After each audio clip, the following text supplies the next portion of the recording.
Hello, faithful viewers, and welcome to Mr.Who Reviews, where today I'll be reviewing Doctor Who Voyage of the Damned.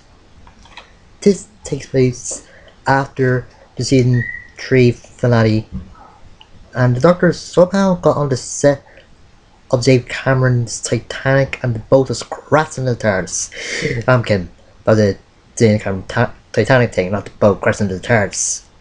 So the Doctor does some technical stuff and presses some buttons and this lever thing, and just rewinds time and sees that it's not a sea ship, it's a spaceship that looks like a sea ship. Now this isn't the first time that the Titanic has been turned into a spaceship, or just a spaceship named Titanic. Shushrama done it, and besides that and Doctor Who, that's only. No, if there's any other shows that done it, I haven't really seen or heard of them. So it turns out this ship is from a planet called Stub, but wouldn't really matters if we don't hear any more about them after this episode. And this is like a cruise ship, so just going around Earth because of Christmas. And Doctor makes a few friends. A waitress called Astrid Pett, who is played by Kylie Minogue, and she's good in the role. Like, stuff they get fantastic, but she's good. And she and Dave Tennant have some good chemistry in this episode. This overweight couple, and a small red conker fellow that reminds me of Bob Dole, because he talks in third person. It's like Bob Dole wants one present. Bob Dole is doing this thing. Bob Dole gets sleepy. Bob Dole. But oh yeah, the guy's the red conker guy's name is Badakalaplapa, and that is a really long name. And Mr. Cobber, yeah, I think so. And if you watch the classic series, then you might notice that the actor playing him also played a creepy character in a Colin Baker episode called Revelations of the Daleks. If I'm not saying that well, sorry if I'm confusing people. A sailor called Alonzo.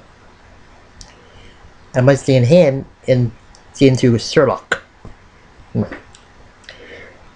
Anyway, the Christmas stuff is good in this, and after the ship is malfunctioning, and the guy just breaks down on that, it just gets really dark. Like, I think this episode could have worked. It was like in any other holiday, Thanksgiving, St. Patrick's Day, anything. Oh yeah, and there have been a few changes to some music in this episode. Like the theme tune got some violins, and they did a new version of the Christopher Eccleston's Doctor's theme, but with Dave Tennant. And they put in, and like in the last two Chris specials for Dave Tennant, the Christmas Invasion and the One Ray Bride, that was song. It's catchy, you can dance with it, but anyway, they tried getting off the ship, and turned out that some of the people have some secrets. I think they just put this in to feel for the audience to feel sorry for some of the characters. And I'm saying here that the people from Stow didn't really like cyborgs, and I don't say why. It is the same reason that the Marvel for the X-Men. It is the same reason why in Marvel people didn't like the X-Men or just mutants in general. Because they're different, or because they're just scared of them. I don't know.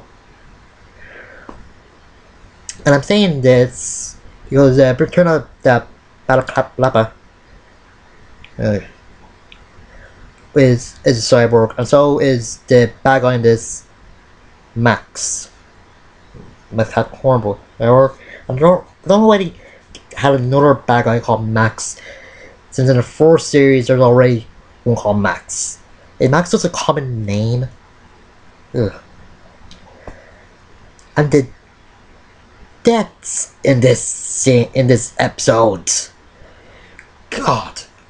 One of the sailors just gets sucked out of the ship because he opened the door out knowing where it goes. One of the overweight couple just falls off something into the engine. The other one just ties up one of the hosts. Oh yeah, I'll talk to them about them in a minute. And just jumps down. And Balaclava is, I think that he has to be, I don't know if it's good or what, but he uses this EMP device to suck all the hosts down. At least he did something, well, smart to stop the hosts. And he's really annoying. And the hosts, originally they were just like information people. Ask them a question, give you an answer. I'm just say information after you ask the question. Gets a little annoying after a while. I don't know if they're good henchmen, but oh yeah, and this is the first episode where they introduced Wilfred Mox, played by Bernard Cribbins.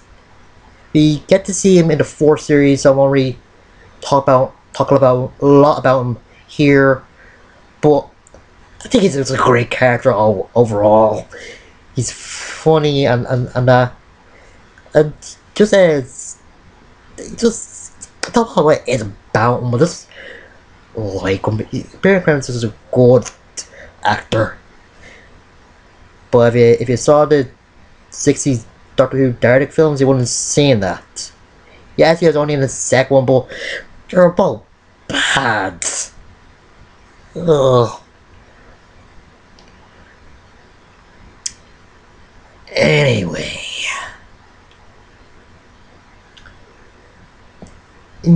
Let's see.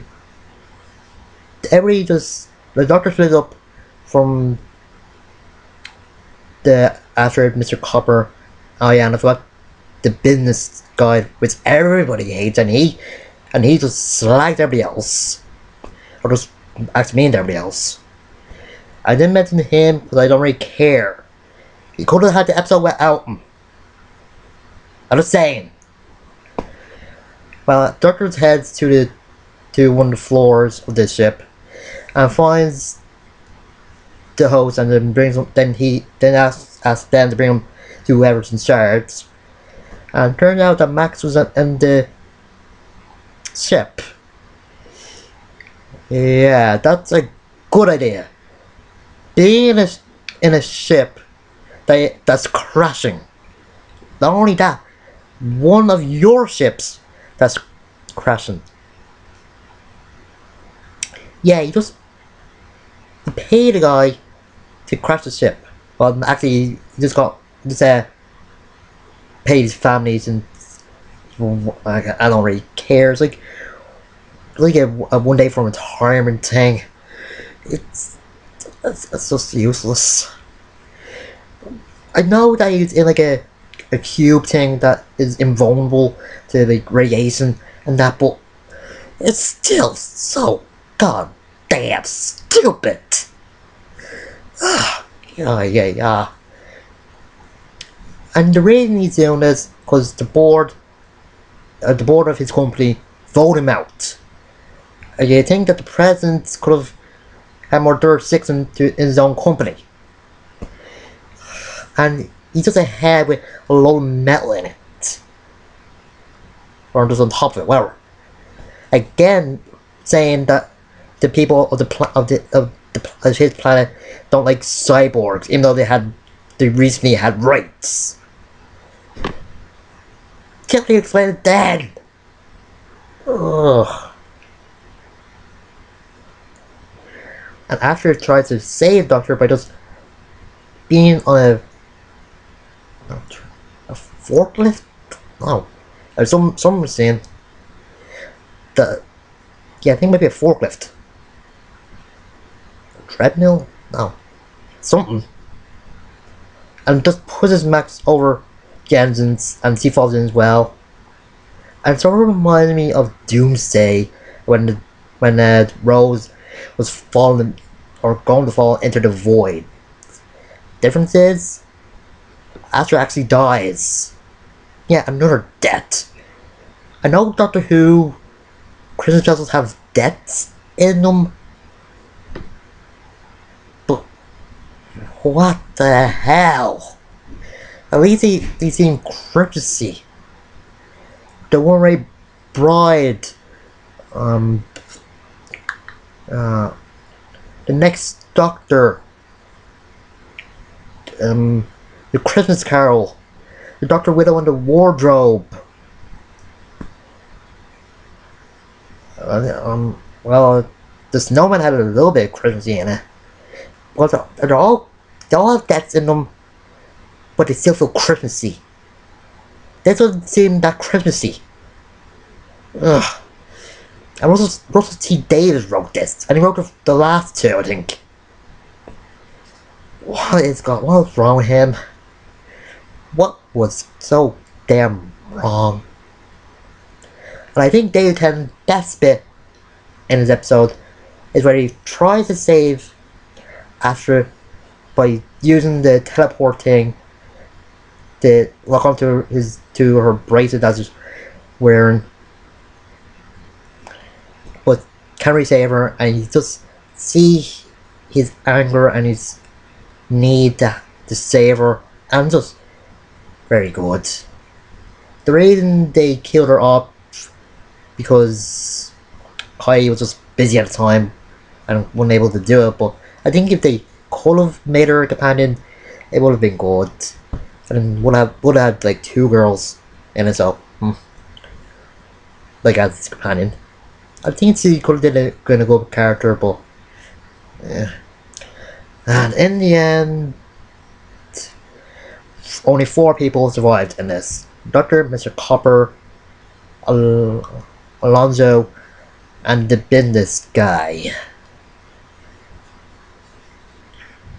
And at the very end, it turns out Mr. Copper had about £1 million in his credit card and is off to start life and saying to the Doctor that he'll never forget Astra, and by the face the Doctor looking up at the sky, he'll never forget it either.